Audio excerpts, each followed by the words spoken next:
Dear Lord, you let the pure and innocent through your doorway, and you also offer sinners a helping hand when they need one.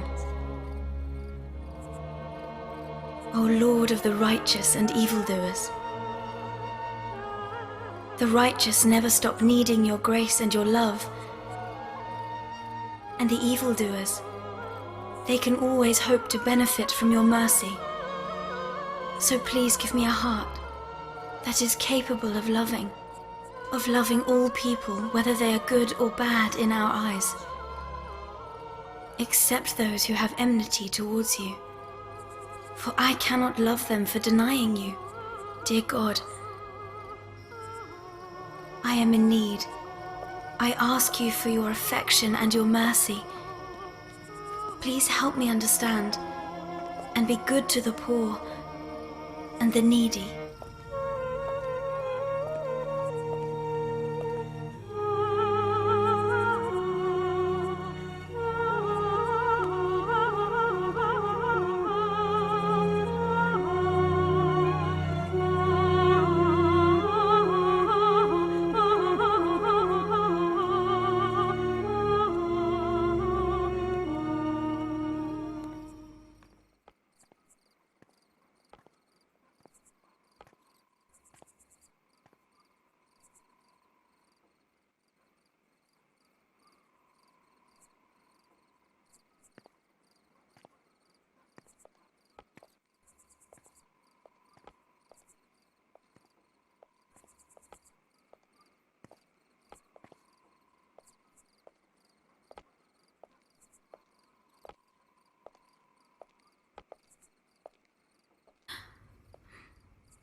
Mary, what were you doing near that window?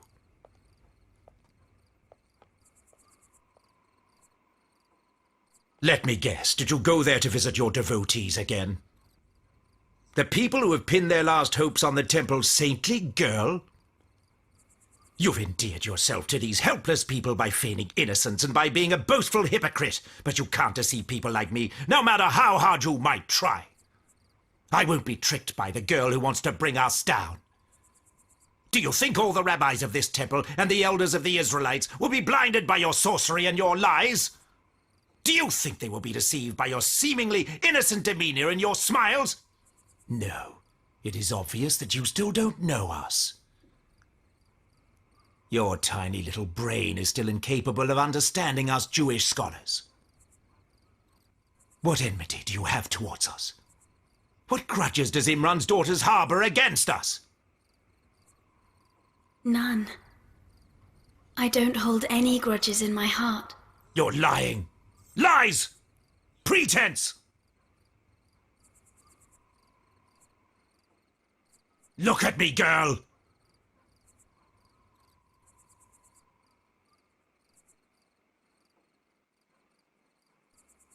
Oh, your eyes, Mary. The look in your eyes, Mary. Why do you stare at me like that? What do you want? I've been in this temple since childhood. I have chosen to deny myself all the pleasures of life and have focused on nothing but our most holy of religions. My hair has gone white and my breathing has become shallow from worshipping so intensely and reading the Torah so much. So now, why does this girl have to be known as sacred and holy? What about me? Have I not tolerated enough hardship? Have I not worshipped you enough? Oh, Mary, why do you cause me so much misery? Why do you think that you're closer to God than I am? No, I don't believe that you are truly of Him and that I...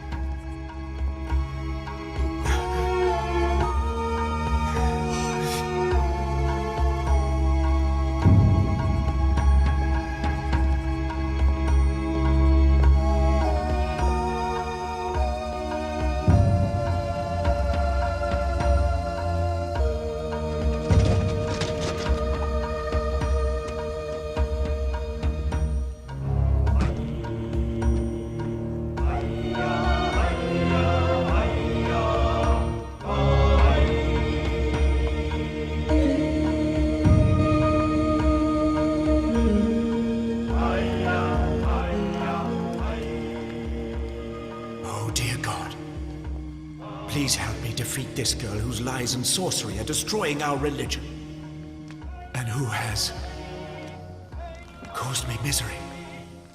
O God above in heaven, please reward my worship with the honor and victory of the Jewish people over all their enemies, and help us succeed in destroying them once and for all. Oh, dear Lord, please give me the great honor of disgracing Mary and curing her poison.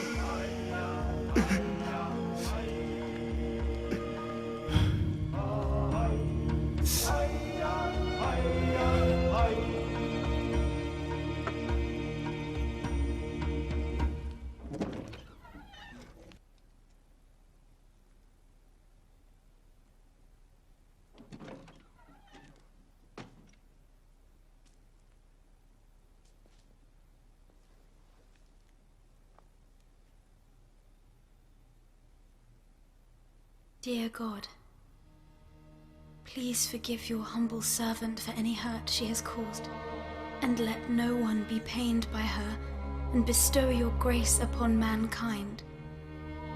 Forgive me, please. I have tried to do no wrong. Dear God, I know that you could punish sinners instantaneously for their wrongs against you and your followers, but instead, you give time to repent their sins. So please grant me time to seek forgiveness if I have truly wronged anyone.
Mary.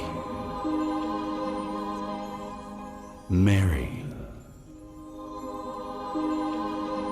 This is a message from your Lord above. Mary, God has chosen you and made you pure. He has made you innocent and faithful. And from among all womankind, He has chosen you to carry out a great mission which will bring Him glory. Mary, obey your Lord's commands and remain ever faithful. Prostrate before Him and stand to prayer, along with all His worshippers. Go and pray now.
They hit you?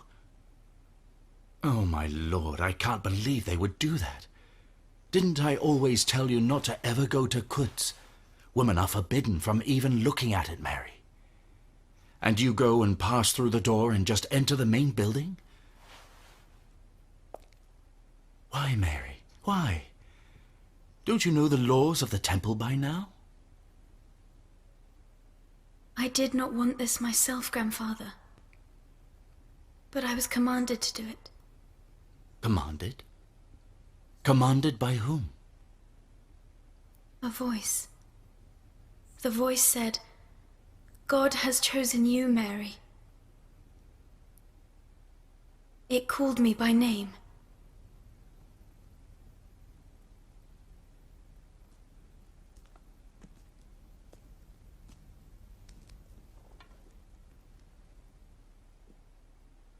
It said your name? It said, "Oh, Mary." It said, "Oh, Mary." What else did it say? It said, God has chosen you out of the whole of womankind. He has chosen you for a great mission which will bring him glory.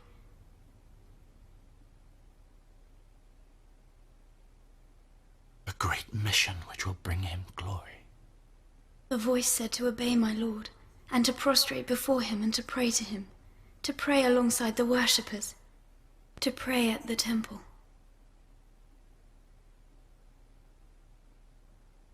It doesn't matter? That's all you have to say. You were once our great religious leader.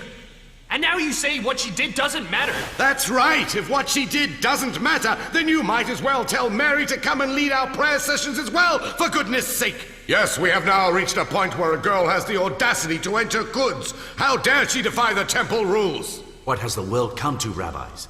We've reached a point where pretense is preferred over piety. Woe upon you. Woe to you, for you are the master of pretense. Did piety dictate you bring a girl here? Did piety dictate you breach the law of the free? Did piety dictate a woman should come and pray alongside the men here at the temple? Why don't you just say that chosen are competent enough to handle the temple of Solomon themselves? Yes, any nation and race that disobeys God's will and his commands, sheds innocent blood unjustly, spreads and breeds corruption, violates the rights of the oppressed, distorts the book of God himself, and adds new things to religion, loses the legitimacy to run the house of God and his holy place that is his temple of worship. So let's take a look at ourselves. Have we not done this? Oh, well, why don't we just put the religion of Aaron and Moses aside entirely and just be done with the whole thing, Zakaria? There'll be no longer any need for prayer and sacrificial ceremonies. Oh, he's right. As of tomorrow, we'll worship Ishtar, the goddess of Sidonians, Chemosh, the god of the Moabites, and Moloch, the god of the Phoenicians. Or we'll take the image of the emperor to the holy temple and worship that instead. How else can we disrespect our faith? We must decide what to do with Zachariah and Mary right now. This disrespect will lead us toward blasphemy and atheism. We must decide on the final verdict in the council meeting. And make sure no one plays with religion like this ever again. This is your religion, not the religion of Moses. Your Excellencies, let me ask you a question. Can any doctrine lead to the truth without religion? Do divine revelations also manifest in the form of religious laws? Or is the truth manifested in the divine master himself? How dare you? It's religious laws that have kept Judaism alive all these years. Yes. True. Well said. Good point. Yes. You must listen carefully, rabbis of the temple. Do you ever look inside yourselves to see how you violate the laws of Moses and his God's commandments which were passed down to guide our religion, and you have the audacity to call yourselves the guardians of his religion? What good do you do for the people apart from performing sacrifices and keeping the fire burning in the hearths? Doesn't holy Jehovah say, I admire mercy and affection, not sacrifice, and I value wisdom and devotion, not greed or hate? But why is there no sign of mercy and affection in your hearts? Where is the wisdom in your words? God says, I hate and abhor your festivals and ceremonies. and I will not smell the essence of your sacred assemblies. He says that I will not accept the offerings and gifts which you present to me, and I am not willing to witness your many sacrifices on the altar in my name. On the contrary, I desire equality to stream like water, and justice to run like a river that never dries up and always flows.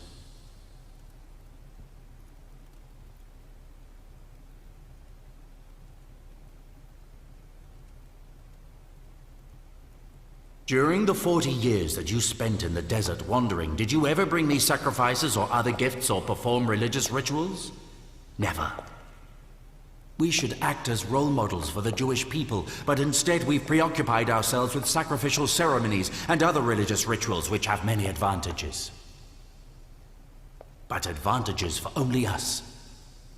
So what does God truly want from us worshippers?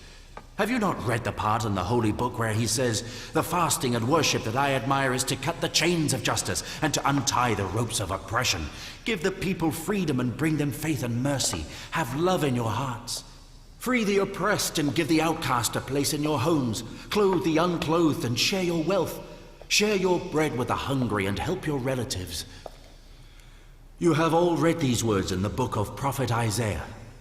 So why don't you observe them?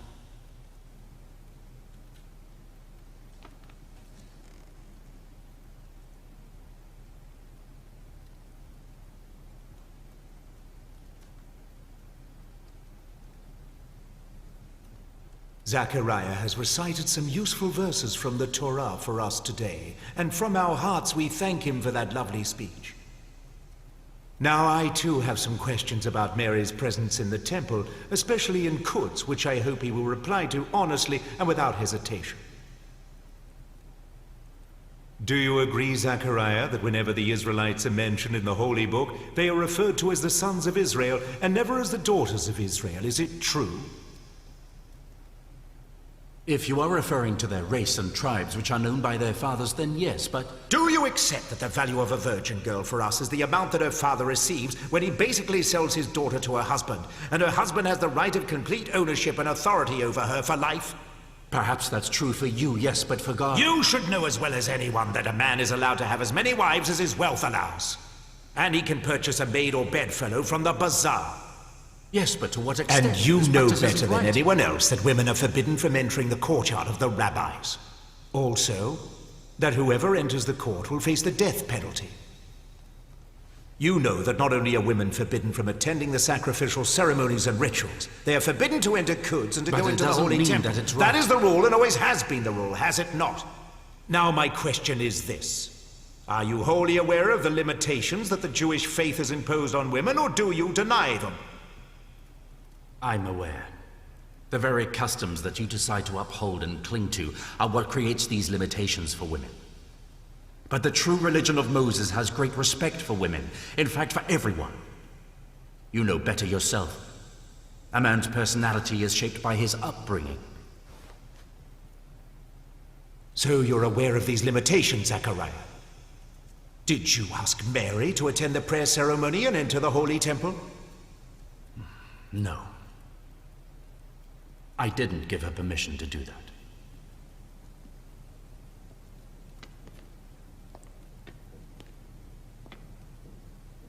So, tell me then, who allowed her to enter Quds? She heard a voice that ordered her to pray alongside the worshippers in the temple.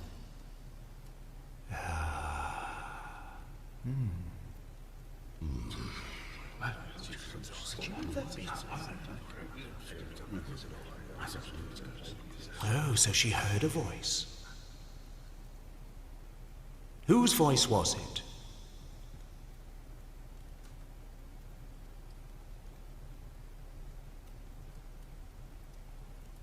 Tell me, whose voice was it? It was a revelation or divine inspiration.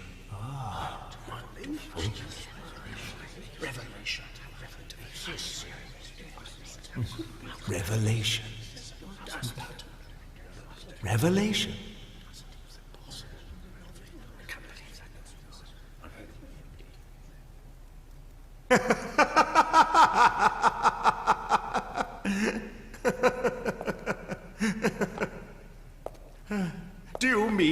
God has commanded this little girl to come here?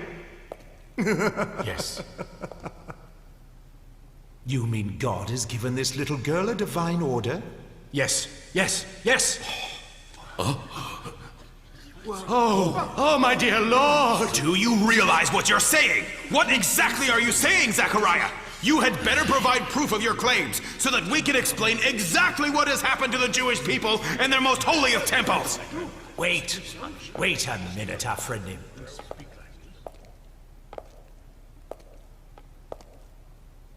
Do you believe this revelation took place, or is it just Mary's claim? Perhaps she's lying to everyone. Mary always speaks the truth, and I believe her every word. Has anyone in this gathering ever heard a lie from Mary? No. No. No one has ever heard Mary lie. She is pure and chaste, and all here know that is true. Just bear with me. I agree that Mary is well known for being honest and truthful. But does this mean that we must accept her exaggerated assertion about this revelation? Listen, I think... So you, Zakaria, an elder of the Abijah family, claim that God has revealed something to a mere teenager. Is that what you claim? Is it? She is an extraordinary human being. No man is like her, and no boy who is similar to her has ever existed. Based on divine revelations, I am telling you that God has chosen her and her offspring. She is the only girl among the Jews who has grown up in Jerusalem. That's strange. Until now, you have always claimed that you received divine revelations, have you not? Which I admit we have been dubious about. And now you claim that Mary received divine revelations as well. We rabbis here all know that God has never spoken to any woman in the history of our religion, not even once. No woman! Our dear Lord has always spoken to men. They have been his chosen prophets over the years, and he has appeared in the form of a burning bush or another symbol to them. Hasn't he? Don't you think that if God truly wanted to speak to anyone in this temple or give us a divine revelation, that it would be to Hillel, the High Rabbi, or one of the other great rabbis that serve him so faithfully every day here? So why is it that our Lord has only spoken to Mary? The Lord knows what he's doing, Issachar. Oh, so you are telling us that you believe the great Lord of the Jews will command us through a mere orphan girl from now on, is that it? You mean Jehovah has suddenly preferred an orphan girl over all of us devoted worshippers here at his temple. Does this seem reasonable to you? What I That's said is- enough, that's enough. You don't need to say anything. As you can clearly see, no wise man will accept these blasphemous words from your poisonous mouth. From now on, I consider Zakaria, the elder of the Abijah dynasty, to be incompetent in his position. This old man is either crazy or is a liar. Or it could be that a little girl has bewitched him with her words and put him under a spell. Now I ask you, God-fearing and pious rabbis, faithful servants of Solomon's temple, do you believe this orphan girl and this old man's claims about these divine revelations? Do you believe the lies? No! We can't allow it! Do you faithful agree that from now on, women should pray and worship God alongside men in this temple? Breaking with tradition? He's gone mad! This is blasphemous, I tell you! How dare you? Do you agree that we must sentence Zachariah and Mary to death over their blasphemous claims and dangerous assertions that make them question the men of their religion?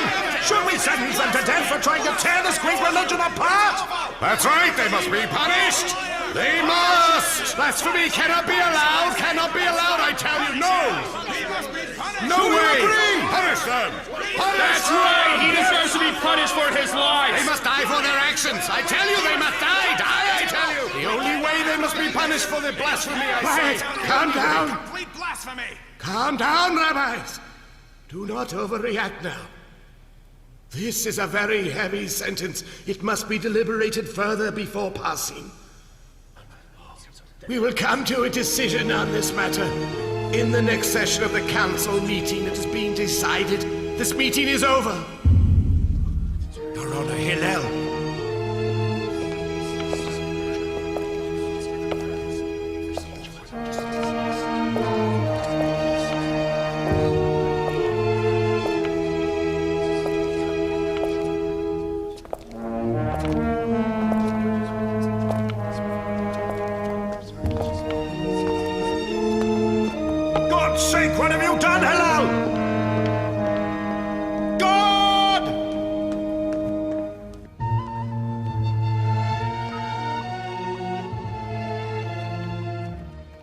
no choice, Grandfather.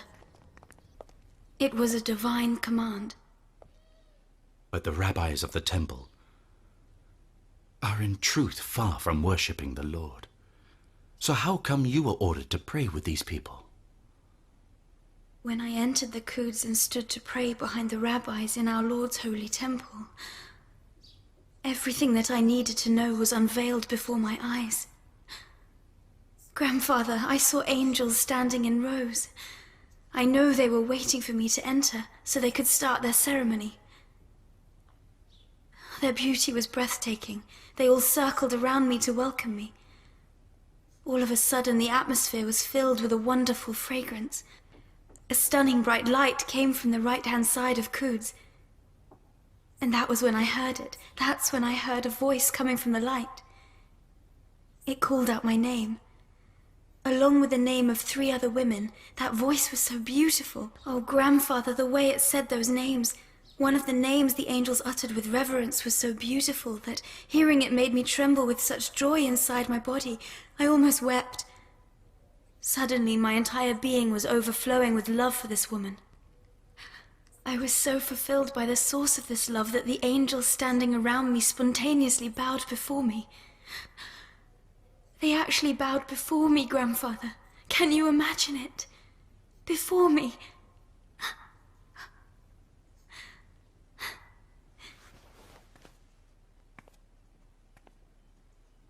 Then they called on me just as they called on the other 3 women to be patient when faced with the hardships that lie ahead. And then we stood to prayer towards Quds along with the angels at our side. 4 women?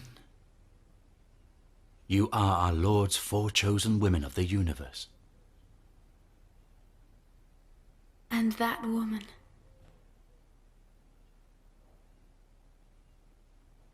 Be proud of yourself, Mary. She's the greatest lady in the universe. She's the daughter of God's final messenger. You 4 women are the pride and joy of the inhabitants of heaven, because you are the source of innocence, purity, and piety. Yes. Be proud of yourself, Mary.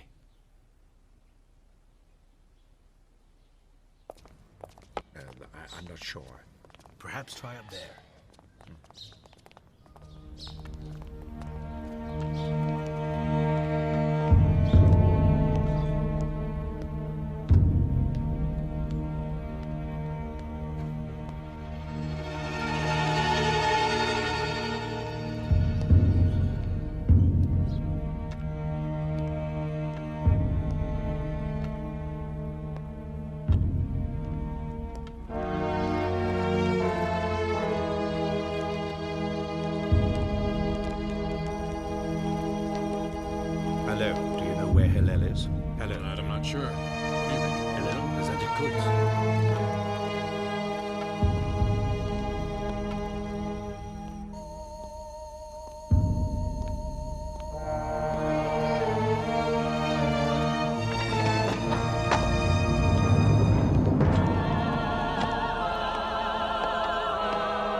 You have ruined all of my hard work, old man.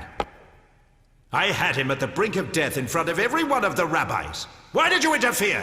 Listen now. We can't fool ourselves. He truly is God's messenger.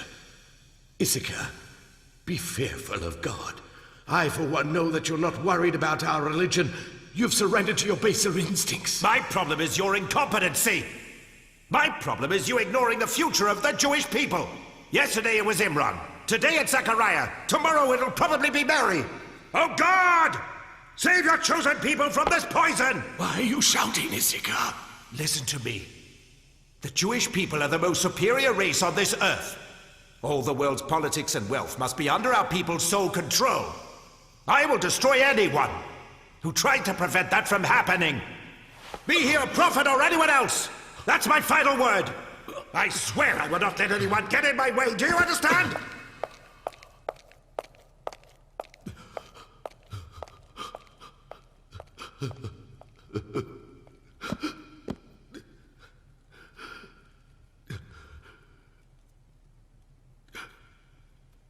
Dear Lord,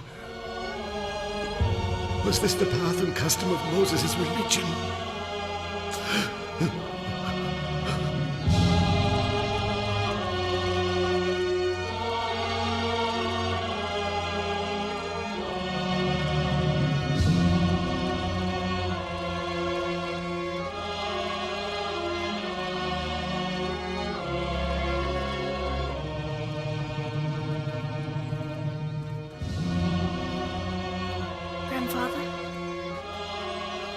Yes, Mary.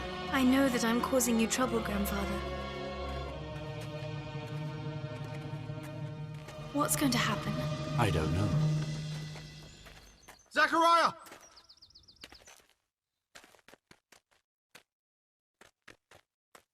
Zakaria! Good news! Good news, Zakaria! Tell me, what is it, Joseph? Elizabeth!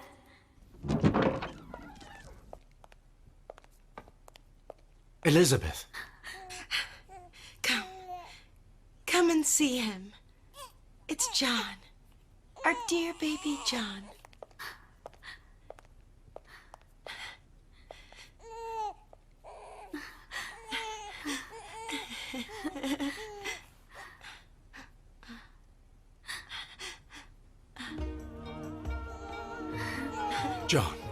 John, thank God. I can't thank the Lord enough for this great blessing he's bestowed upon us. This is John. He shall see and acknowledge the Savior of the Israelites. He shall bear witness.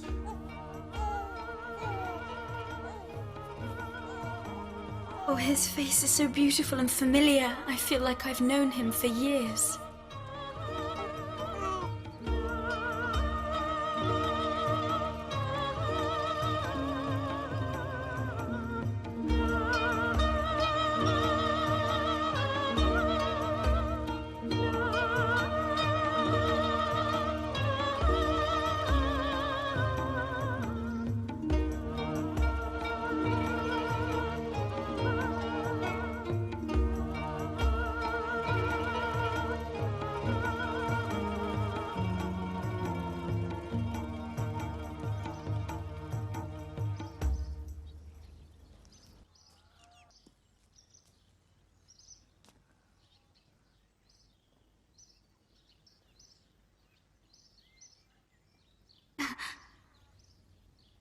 And hello to you.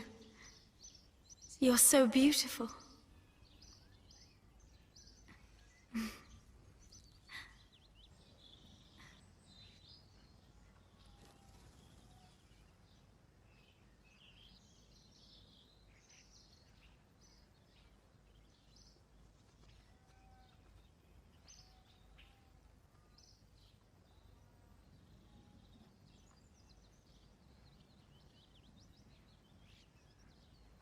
All of the world's birds and creatures sing your praise, dear Lord.